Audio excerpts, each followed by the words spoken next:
أمام الرجاء البيضاوي، فعاد بفوز ثمين من ملعب 18 نوفمبر في مدينة الخميسات أمام اتحاد زموري الخميسات. أوقف معه طموح الزموريون في حصد الفوز، هو الرابع للفريق هذا الموسم والثاني على التوالي. حصة المباراة كانت ثلاثية للأخضر. تقرير جيهان جاهوري. الرجاء يخسر بالميدان لكنه يعود بفوز خارج القواعد. كان هذا عنوان آخر جولتين من البطولة الاحترافية عندما استسلم البيضاويون لهزيمة بمركب محمد الخامس أمام الماط، قبل أن يكفروا عن ذلك اليوم بانتصار بالخميسات على حساب الاتحاد الزموري. المواجهة بدأت دون جس للنبض. الدقيقة الرابعة حمزة برزوق يصل شباك أصحاب الضيافة، لكن الحكم رشيد بوالحواجب يرفض الهدف بداعي التسلل. 8 دقائق بعد ذلك تدخل حاسم للحارس خالد العسكري منع به هدفا محققا لزهير بن واحي. ليزادكا سيواصل ضغطه، والمحاولة هذه المرة كانت تسجل التقدم لعناصر فوزي جمال لولا تسلل اللاعب يحيى كوليبالي. المواجهة ستعود بين الحارس العسكري وبن واحي بعد أن تدخل الحارس الرجاوي في مناسبتين لإجهاض مجهودات المهاجم الزموري.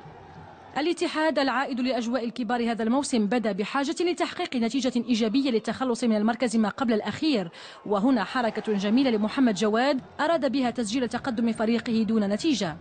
وصيف بطل المغرب أحس ببعض الخطورة، وهو ما جعل عناصره تتحرك بحثا عن قلب السيطرة لصالحها. والبداية كانت بتمريرة برزوق في اتجاه يوسف القناوي، لكن الدفاع يقوم بعمله. محمد جواد عاد للتهديد، لكن كثرة مراوغته أفقدت المحاولة فعاليتها. هذا لم يمنع الرجويين من الوصول إلى مرمى يونس جليل، لكن الهدف هذه المرة يعلن فعلا تقدم الضيوف، تقدم انتهت معه أطوار الجولة الأولى. بعد الاستراحة تعليمات فوزي جمال كانت واضحة لمحاولة العودة في النتيجة بالنسبة للاتحاد الزموري الخميسات.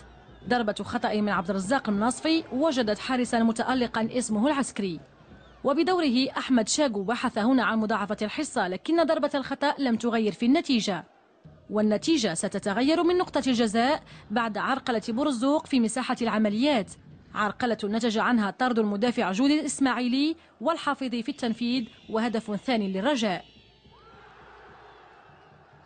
وصيف بطل العالم لم يكتفي بالهدفين، بل واصل محاولاته عن طريق إيسن ثم بمعمر، إلى أن أمضى النيجيري كريستيان أوساغونا الهدف الثالث والأخير لفريقه في الوقت الإضافي للمواجهة.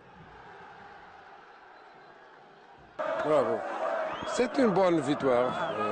C'est une bonne victoire. Nous avons fait un jeu sérieux avec maturité tactique. Et nous avons fait 3 buts. C'est bien. C'est 3 points très importants. الشيء ديالك بان انه كان سلبي في اللقاء ديال المغرب التطواني، انا كنت بعيد على الكومبيتيسيون. الحمد لله كرد ديالنا السريع، الحمد لله ربحنا اليوم ب 3-0. فهو الا تاكيد على ان فريق رجاء فريق كبير، فريق اللي شي مرض ماشي يموت. فالحمد لله حنا عازمين اننا نفوزوا بلقب البطوله هذه السنه. فريق الرجاء البيضاوي تحت له فرصه وحيده في الشوط الاول، عرف كيفاش يستغلها بخبره ديالو الكبيره، عارف كيفاش يستغل الفرصه اللي تحت له في 45 دقيقه، تحت له فرصه وحده وسجلها. حنا تحوينا 4 ديال الفرص ما عرفناش كيفاش نستغلوهم. مازال تابعنا خدمه، مازال تابعنا عمل ان شاء الله باش غادي نخرجوا من هذه المراتب الاخيره. بصراحه الجمهور الزموري اللي جا حتى اليوم لهذا الملعب هذا كان على الاقل يمشي فرحان ولو بنقطه واحده. فوز مهم إذن بعيدا عن القواعد، و3 نقاط أهم لمزاحمة أصحاب المراكز الأولى، بما أن الرجاء استعاد مركز المطاردة، فيما الاتحاد الزموري للخميسات لم يتمكن من الابتعاد عن وضعيته المعقدة. مباراة الرجاء والاتحاد الزموري الخميسات تؤكد المعادلة اللي كيضيع الأهداف كينهزم.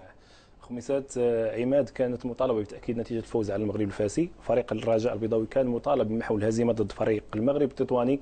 عندما تضيع امام فريق من حجم فريق الرجاء البيضاوي يعاقبك مباشره وبثلاثيه. اكيد ان خصوصا الهدف الثاني كان بامكان المدافع اسماعيلي جود انه يتفادى، لان الكره اولا كانت بعيده وذاهبه الى الزاويه المغلقه، ثانيا كانت هناك تغطيه من اللاعب بوزكار للاعب برزق، فكان لا داعي وكان بامكان تفادي، وكان خصوصا ان الفريق كان يصل الى المرمى. الفريق الرجاء البيضاوي كان هناك الحارس العسكري تألق بشكل ملفت، وكرس هذه الهزيمه كرست ضعف فريق الاتحاد الزمالك الخميسات في الجوله الثانيه. 17 هدف من اصل 23 هدف سجل على فريق اتحاد الزمالك الخميسات، 17 هدف سجل عليهم في الجوله الثانيه. لذلك فالفريق لا يعرف كيف يسير اطوار الجوله الثانيه. لكن فريق الرجاء البيضاوي يبقى فوز مهم ومهم جدا، يبقى في طابور المقدمه والمطارد المباشر لفريق الوداد البيضاوي. مباراة الرجاء واتحاد الزمالك الخميسات، الفريق الأخضر كان مطالب بالفوز لتناسي الهزيمة أمام المغرب التطواني في الجولة الماضية. نعم، كل تعرف القوة ديال فريق الرجاء البيضاوي كيف ما قال الأخ المحمودي. منين انت تضيع فرص فريق مثل الرجاء تعاقبك وبثلاثيه ويمكن كاع باكثر. النتيجه اليوم كانت تقدر تكون 3-2 4-3، لان تنعرفوا فريق الرجاء ما غاديش خارج الميدان مع خميسات، ما غاديش يرجع للوراء. للاسف ما نقولش لانه 3-0 نتيجه مستحقه للرجاء، ولكن على الاقل كان فريق اتحاد خميسات يعطي تشويق اكثر للمباراه لو سجل هو الاول، لان الجمهور كان ساندو، كان غادي تكون المباراه عندها واحد الصبغه. نعم، هنا نتكلموا على الجمهور. المباراه يعني شهدت حضورا جماهيريا مكثفا من الجانبين، زين جنبات ملعب 18 نوفمبر. الجمهور هو السند لاي فريق لتحقيق النتائج الايجابيه. شيء جميل ورائع كنشوفوا جمهور فريق اتحاد الزمالك الخميسات، وكذلك تنقل فريق جمهور فريق الرجاء البيضاوي، وكانت هناك روح رياضيه وكان تشجيع لكلا الجماهير. اعتقد على ان الجمهور يساند الفريق ديالو ولو يحقق نتائج سلبيه، وهي ظاهره جد ايجابيه بالنسبه للبطوله الوطنيه. شفنا حتى شباب السخنيه فرا الجمهور حج بكثره وساندوا للفوز بالمباراه ضد الدفاع الحسني الجديدي. ما اريد الرجوع اليه خلال المباراه عماد هو ان فريق الرجاء البيضاوي عيبه انه لا يستغل قوه مهاجمه حمزه بورزق، لان الهدف اللي سجله حمزه بورزق عنده يعني ماركه مسجله بالنسبه للاعب حمزه بورزق. لو اللاعبون خصوصا وسط الميدان والاطراف كيستغلوا قيمه وقوه اللاعب حمزه بورزق، كان كل مباراه غيسجل هدف او هدفين. لان انا كوسط الميدان انا من كنعطي القوه للمهاجم ديالي، كنعطيه الكرات اللي كيحبها وكتبين قوه هذا المهاجم. فقوه مهاجم حمزه بورزق هي في ديك التمريرات، الكرات ما بين ضربه الجزاء والمرمى.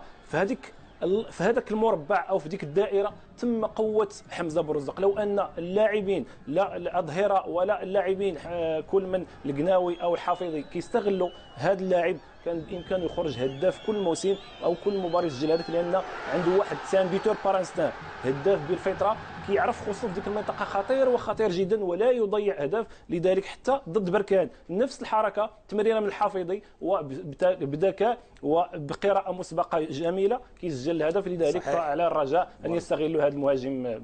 صحيح، بورزوق تيخصو الحراسه اللاصقه، لان حتى ولو تكون الكره في اليمين ولا في اليسار دائما بورزوق هو المصدر ديال الخطوره.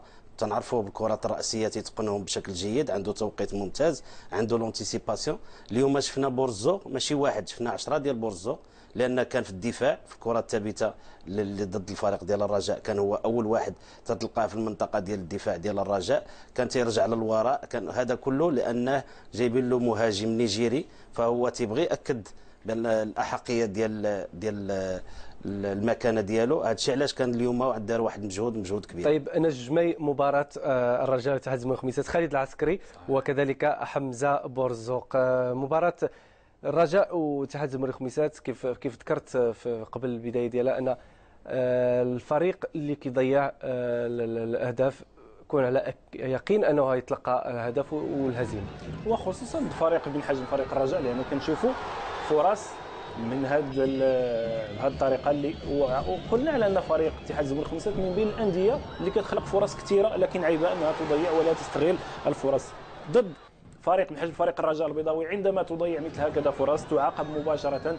فاكيد ان فريق اتحاد الزمالك الخميسات كان ضيع، ولكن ما نساوش على القيمه والاضافه اللي قدمها الحارس العسكري بخبرته، التواجد ديالو ورده فعل كانت ديالو دائما، لان الهدف اللي نقد في الجوله الاولى كانت لديه رده فعل، لان اللاعب سدد بطريقه جميله وكانت عنده رؤيه للزاويه البعيده، لكن رده فعل كانت جميله.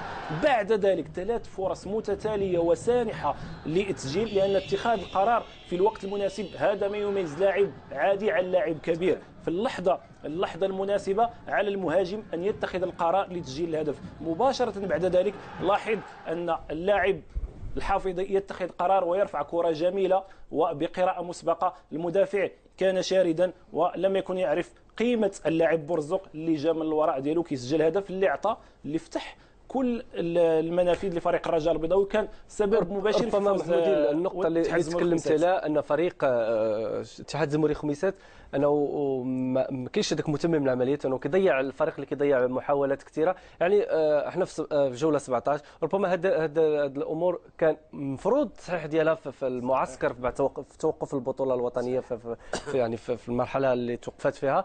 يعني كانت مناسبه وفرصه لفوزي جمال لتصحيح الاخطاء اللي كان كيوقع فيها فريق اتحاد الجمهوري خميسات في مرحله الذهاب. الا لاحظتي الفرصه الاولى اللي تحت الاتحاد خميسات هي تمريره ديال المناصفي، اعطى كره يعني ديال الهدف.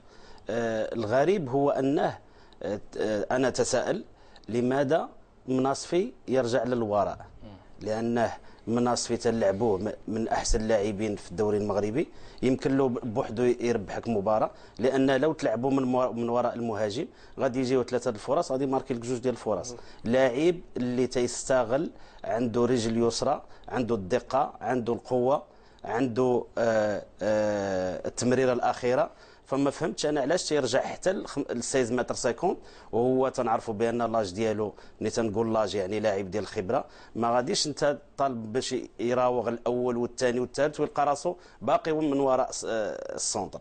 اكيد انا المخزون البدني ديال اللاعب صحيح، كل ما تتقدم للامام كل ما تتكون الخطوره ديالو اكثر. طيب